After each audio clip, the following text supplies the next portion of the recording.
Hello বন্ধুরা, দেখো আজকে আমি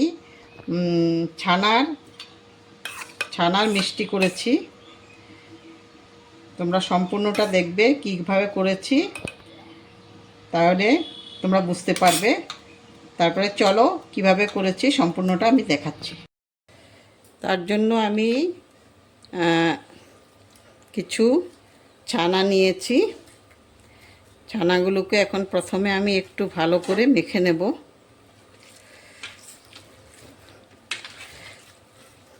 ভালো করে এইভাবে মেখে নেব। প্রথমে 10 মিনিটের মতো এইভাবে মেখে নেব। 1 চামচ ময়দা দিচ্ছি, একটু বেকিং সোডা দিচ্ছি, একটু বেকিং পাউডার দিচ্ছি, 1 চামচ ঘি দিচ্ছি। এগুলো দিয়ে আমি এখন আবার এগুলোকে ভালোভাবে মেখে নেব।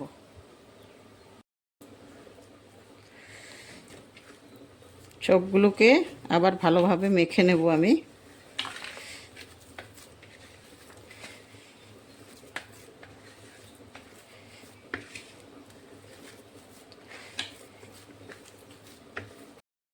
মাখা হয়ে গেছে। এখন আমি ছোট ছোট করে এইভাবে লিচির আকারে করে নেব। তোমরা ছোট করো বড় করো, ওটা তোমাদের ব্যাপার। আমি একটু ছোটই করছি সাইজগুলো। এইভাবে আমি সবগুলো করে নেব। আমি 1 বাটি চিনি নিয়েছি, আর এটার মধ্যে দেব ওই বাটিরে 1 বাটি জল, আর 1 বাটি দেব, মোট 2 বাটি জল দেব। তো এখন আমি বসাইনি গ্যাসে, এখন গ্যাসের মধ্যে আমি বসিয়ে দেব। এটা গ্যাস জ্বালিয়ে দিয়েছি। এখন চিনিটা গোলা হওয়া পর্যন্ত আমার দেখতে হবে। যত টাইম চিনিটা না গলে এত টাইম আমাকে দেখতে হবে। এটা চিনিটা গলে গেছে, এখন আমি অফ করে দিচ্ছি। এটা তেল দিয়ে দিচ্ছি। কড়াই গরম হয়ে গেছিল, তেলটা দিয়ে দিচ্ছি। তেল গরম হয়ে গেছে, আমি এখন একটা একটা করে দিয়ে দিচ্ছি। এটা কম আগুন দিয়ে ভাজতে হবে, নাহলে একটা সাইড বেশি লাল হয়ে যাবে। আস্তে আস্তে করে একটা একটা করে আবার এদিক ওদিক করে ভেজে নিতে হবে।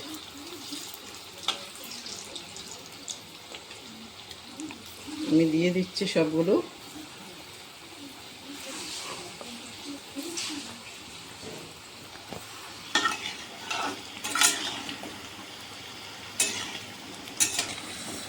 আর একটু ভাজা হবে, আর একটু ভাজা হলে আমি তুলে ফেলতে পারবো তেল থেকে। একটু লাল লাল হলে তখন ভালো লাগে, দেখতেও ভালো লাগে। প্রায় হয়ে গেছে। চিনি শিরার মধ্যে আমি 2টো এলাচ দিয়ে দিচ্ছি। আমি এগুলো এখন তেল থেকে তুলে নিচ্ছি। সবগুলো হয়ে গেছে ভাজা। শিরার মধ্যে আমি একটু লেবু রস দিয়ে দিচ্ছি, তাহলে শিরাটা আঠা আঠা হবে না, পাতলা থাকবে।